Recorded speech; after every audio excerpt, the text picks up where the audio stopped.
포스코 ENC 건설 현장에서 외국인 노동자가 감전 사고로 의식불명에 빠졌습니다.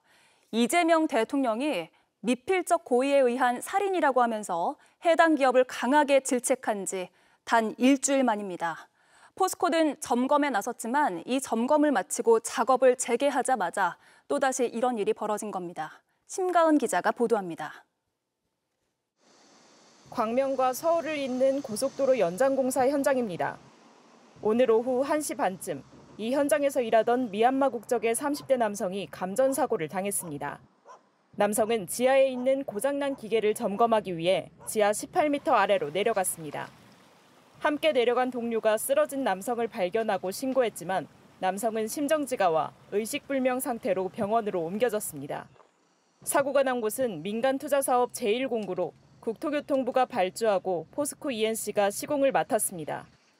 이재명 대통령이 미필적 고의에 의한 살인이라며 포스코 ENC를 공개적으로 질타한 지 일주일 만입니다. 이게 있을 수 있는 일입니까? 살자고 돈 벌자고 간 직장이 전쟁터가 된 거 아닙니까? 어떻게 동일한 사업장에서 올해만 5명이 일하다 죽을 수 있습니까? 포스코 측은 대국민 사과와 함께 모든 공사 현장의 작업을 무기한 중단하고 전사적인 긴급 안전점검에 나서겠다고 밝혔습니다. 사고가 난 공사 현장도 지난 일주일간 작업을 멈추고 안전점검을 했지만 문제가 없다며 오늘 공사를 재개했다가 이 같은 사고가 벌어진 겁니다. 한편 어제 저녁 7시쯤 경기도 화성의 플라스틱 제조 공장에서도 네팔 국적의 30대 노동자가 기계 롤러에 끼어 숨을 거뒀습니다. JTBC 심가은입니다. 이재명 대통령은 국무회의에서 어제 함양 포스코 ENC에서 산업재해 사망사고가 벌어진 데에 대해 정말로 참담하다고 했습니다. 함양 창녕 고속국도 건설 현장에서 근로자가 사망한 건데 올해에만 같은 회사에서 5번째 사고가 났다고 날을 세웠습니다. 이게 있을 수 있는 일입니까? 살자고 돈 벌자고 간 직장이 전쟁터가 된 거 아닙니까? 어떻게 동일한 사업장에서 올해만 5명이 일하다 죽을 수 있습니까? 사람 목숨으로 여기지 않고 무슨 작업 도구로 여기는 게 아닌가 그런 생각이 들 때가 있습니다. 이 대통령은 사고 원인을 두고 원청과 하청 관계 재검토를 지시하면서 조만간 포스코 ENC 산재 현장에 방문해야 할 것 같다고 덧붙였습니다. 그러면서 똑같은 사고가 반복되는데도 예방하지 않는 건 사실상 미필적 고의에 의한 살인이라고 질타했습니다.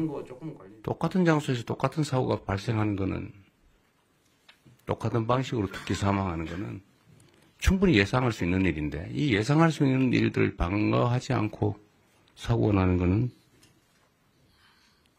결국 죽음을 용인하는 거죠. 아주 심하게 얘기하면 법률적 용어로 미필적 고의에 의한 살인 아닙니까? 죽어도 할 수 없다. 뭐 죽어도 어쩔 수 없지. 이런 생각을 한 결과가 아닌가 하는 생각이 들어서 정말로 참담합니다.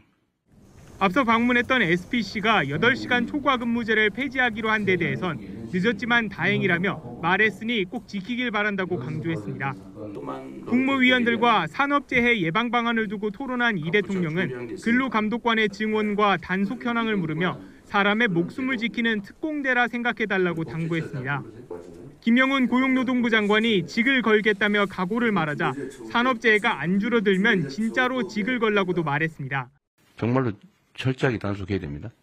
직을 걸겠습니다. 네, 진짜로. 이번에 이거 해가 상당 기간이 지나도 산재가 안 줄어들면 진짜 직을 거십시오. 그렇게 하겠습니다.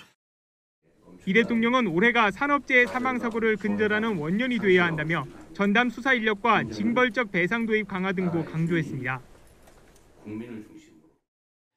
이렇게 대통령이 직접 질타하자 포스코 ENC 사장은 즉각 카메라 앞에 서서 고개를 숙였습니다.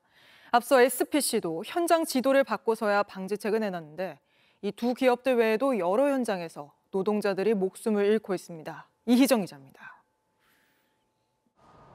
지난 28일 경남의 한 공사장에서 60대 노동자가 천공기에 끼어 사망했습니다.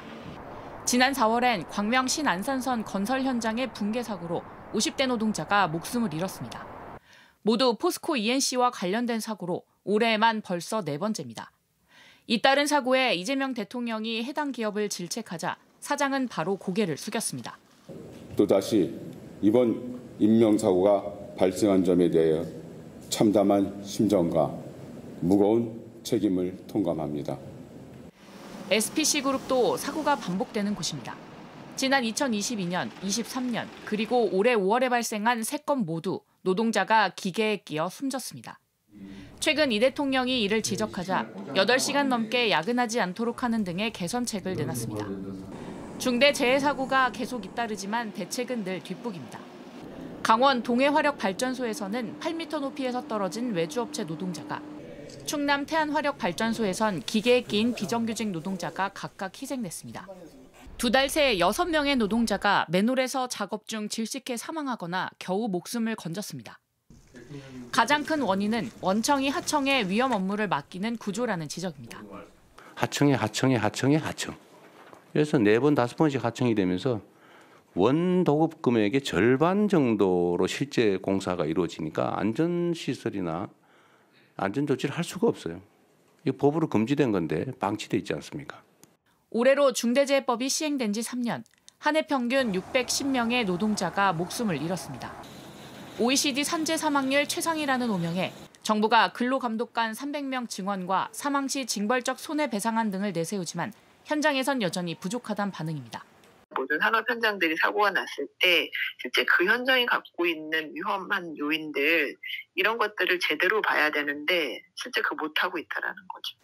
김영훈 노동부 장관은 중대재해처벌법의 실효성이 떨어진다는 지적에 재고 방안을 검토하겠다고 했습니다. JTBC 이희정입니다.